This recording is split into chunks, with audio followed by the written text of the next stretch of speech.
అందరికీ నమస్కారము. పేదవాడి సొంతింటి కల తెలుగుదేశంతోనే సాధ్యం. ఒక్కొక్క ఇంటికి 4 లక్షల రూపాయలు కట్టుకోవడానికి ఎన్డీఏ ప్రభుత్వం శాంక్షన్ చేయబోతుంది. ఇది పేదలకు ఒక వరంలాగుంది. అదేవిధంగా మీడియా సోదరులకు కూడా గత వైసీపీ ప్రభుత్వం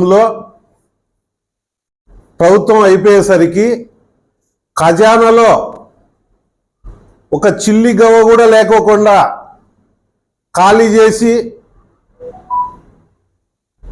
ఖాళీ ఖజానాన్ని పెట్టి పోయారు వైసీపీ ప్రభుత్వం వారు. అయినా కూడా తెలుగుదేశం పార్టీ చంద్రబాబు నాయుడు గారు ముఖ్యమంత్రి అయితేనే ఇచ్చిన హామీలలో 5 పథకాలకు సంబంధించి సంతకాలు చేయడం జరిగినది. అందులో భాగంగా ఒక్కొక్కటి నెరవేర్చుకుంటా ఇచ్చిన హామీలను నెరవేర్చుకుంటా వెళ్ళడం జరుగుతూ ఉంది. అందులో భాగమే పేదవాడి ఇంటి కల నెరవేరబోతుంది. గత ప్రభుత్వంలో సెంటు స్థలం మాత్రమే ఇవ్వగలిగారు. సెంటు స్థలం ఇచ్చి కేంద్రం ఇచ్చే నిధులతో 1,80,000 రూపాయలు మాత్రమే ఇంటికి పెట్టుబడిగా ఇచ్చి కేంద్ర నిధులు ఇక్కడ రాష్ట్రము 30,000 రూపాయలు ఇచ్చి రాష్ట్ర ప్రభుత్వం ఇచ్చి చేతులు దులుపుకుంది. అంటే పేదవాడి పట్ల ఏమాత్రం వీళ్లకు కనికరం లేకోకుండా ఉండడం జరిగింది గత వైసీపీ ప్రభుత్వం. అదే పేదల ప్రభుత్వం తెలుగుదేశం పార్టీ ఈరోజు సొంత స్థలం ఉన్నా కూడా కట్టుకోవడానికి వీలుండే విధంగా ముందుకు తీసుకుపోవడం జరుగుతుంది. ఇలా ఇచ్చిన హామీలు ఒక్కొక్కటి నెరవేర్చుకుంటూ ముందుకు పోతూ ఉన్నాం. గత 2014లో చంద్రబాబు నాయుడు గారు ముఖ్యమంత్రిగా ఉన్నప్పుడు పేదల కోసం పిఎంవై కింద 1,80,000 రూపాయలు ఆ రోజుల్లో ఇచ్చినా కూడా దానికి తోడుగా పట్టణాలలో 1,00,000 రూపాయలు రాష్ట్ర ప్రభుత్వం వంతు చెల్లించడం జరిగింది. గ్రామీణ ప్రాంతాలకు 50,000 రూపాయలు చెల్లించడం జరిగింది. ఎందుకంటే పేదల పైన చిత్తశుద్ధితో ఉంది తెలుగుదేశం పార్టీ. కానీ 2019 అధికారంలోకి వచ్చిన వైసీపీ ప్రభుత్వం పేదల కలలపై నీళ్లు పోసింది. ఇల్లు కట్టిస్తామని హామీ ఇచ్చి తప్పుడు హామీలు ఇచ్చి అధికారంలోకి వచ్చినాక ఏమాత్రం పట్టించుకోకుండా పై విధంగా వ్యవహరించడం జరిగింది.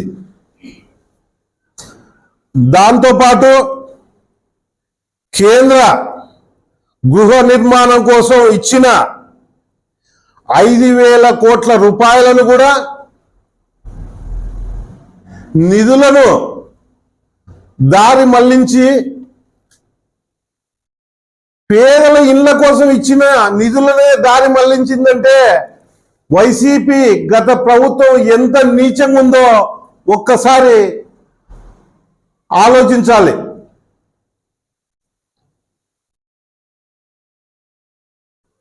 ఏది ఏమైనా ఈ తెలుగుదేశం పార్టీ చంద్రబాబు నాయుడు ముఖ్యమంత్రి గారు ప్రజలకు మేలు చేయాలనే ఉద్దేశంతో అన్ని విధాలా సహకరించే విధంగా సొంత స్థలము ఇచ్చి ఇల్లు కట్టించబోతున్నాడంటే పేదలు ఆశామాషగా అనుకోకుండా హర్షధ్వర్ణాలు వ్యక్తం చేస్తున్నారు. ఇళ్ల నిర్మాణంలో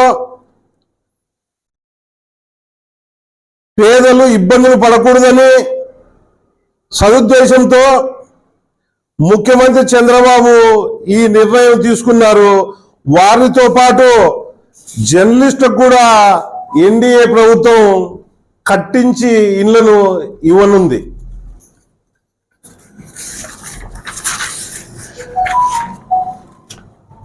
గత ప్రభుత్వం హయాంలో ఇళ్ల పట్టా వచ్చి ఇల్లు నిర్మించుకోలేని స్థితిలో ఉన్న వారికి పిఎంఓఏ కింద 2 సెట్లు పథకం వర్తించదని వాళ్ళు కేంద్ర ప్రభుత్వం చేసిన ఒప్పించే దిశగా చంద్రబాబు నాయుడు గారు అడుగులేస్తూ ఉన్నారు. వాటితో పాటు కోర్టు వివాదం కారణంగా ఇల్లు కట్టుకోలేకపోయిన అమరావతి ఇతర ప్రాంతాల వారికి ఈ పథకం వర్తించేలాగా చర్యలు తీసుకుంటున్నాము. పిఎంఓఏ కింద 1 సెంటు కింద పెండింగ్ లో ఉన్న ఇళ్లను 100 రోజుల్లో 1,25,000 ఇళ్లను పూర్తి చేసి ఏడాది మొత్తంలో 8,25,000 ఇళ్లను పూర్తి చేసే విధంగా అందించాలనే లక్ష్యంతో కూటమి ప్రభుత్వం అడుగులు వేస్తూ ఉంది.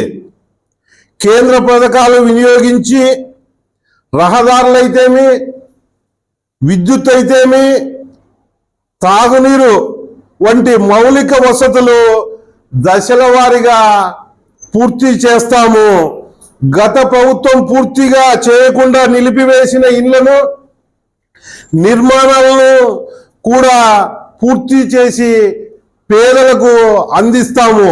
గత ప్రభుత్వం మాదిరిగా రద్దు చేసే యోచనలో కూటమి ప్రభుత్వం లేదు.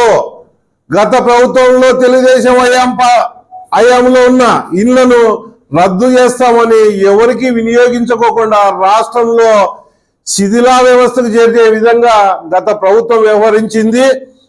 ఈ ప్రభుత్వం మాత్రం ఖచ్చితంగా పేదలకు న్యాయం జరిగే విధంగా వ్యవహరిస్తుందని కోరుకుని మనవి చేసుకుంటున్నాను. అదే విధంగా పోతే రేపు 1వ తేదీ ఆగస్టు 1వ తేదీ ఈ అనంతపూర్ పార్లమెంటు ఉన్న నియోజకవర్గాలందరికీ తెలియజేయడం ఏమంటే తెలుగుదేశం పార్టీ ఎమ్మెల్యేలు, మండల కన్వీనర్లు,